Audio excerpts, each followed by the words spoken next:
Okay, for today's Tanya, here we go. Perak Chav Gimel. V'im kol ana yuvam v'yivor heitev v'tesefes beer. Masha amru b'zayr da'arais v'kushvichu kulachad. We'll now understand this much better. What it says that Hashem and His Torah are all one. It says in Zayar.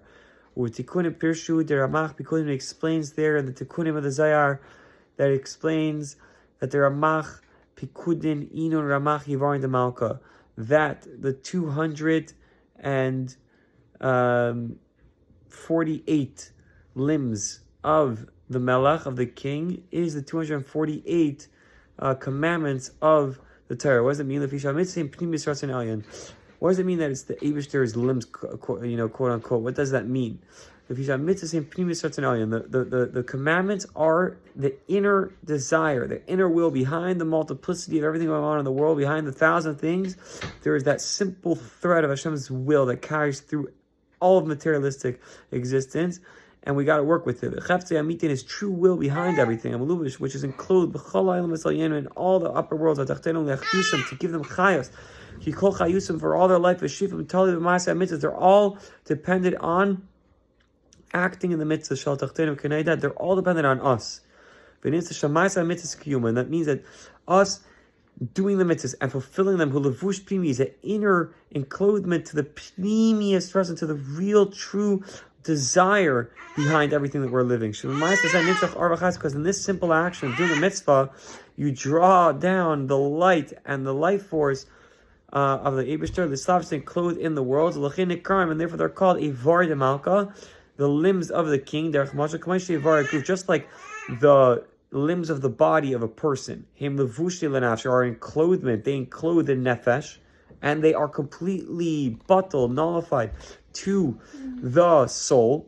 We see this, by the way, because the second you want to move a limb, you don't have to think and communicate with your limb consciously to tell it, I want you to move. And you have to keep telling it, the limb's fine, I'll move. No, it just does without thinking, because it's completely bottled to your nefesh. So too, so too, it's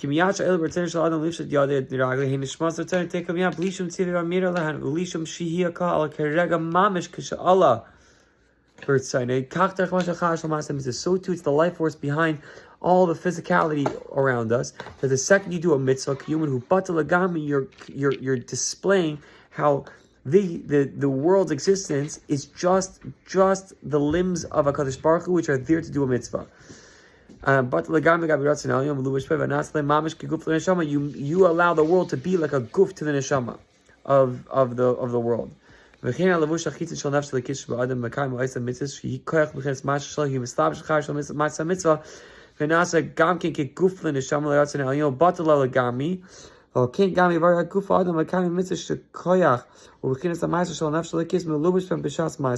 too, the physical limbs of the person doing the mitzvah allows his guf to be again an enclosement to his nefesh lakis, which is enclosed within him. B'shas ma'aseh v'kiyum mitzvah same nasim markava mamash. You allow the guf to be a wagon, literally a wagon, which is like bottled to the wagon driver. It doesn't have its own way. It goes completely bottled to the ratanel. Just like the hand that gives staka to the poor. You're allowing your limbs to be a complete enclosement, like a wagon to its driver, to Hashem's will. So too,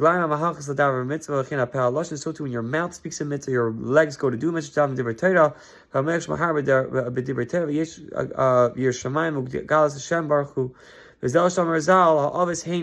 what the Rizal say, that our forefathers are the wagon. What does that mean? That all their limbs, their entire life, they were completely separate from involvement in matters of materialism. They just allowed the physicality to be a complete wagon to the Ratzanel and the Vad L'Kol Yimim. And we have that power.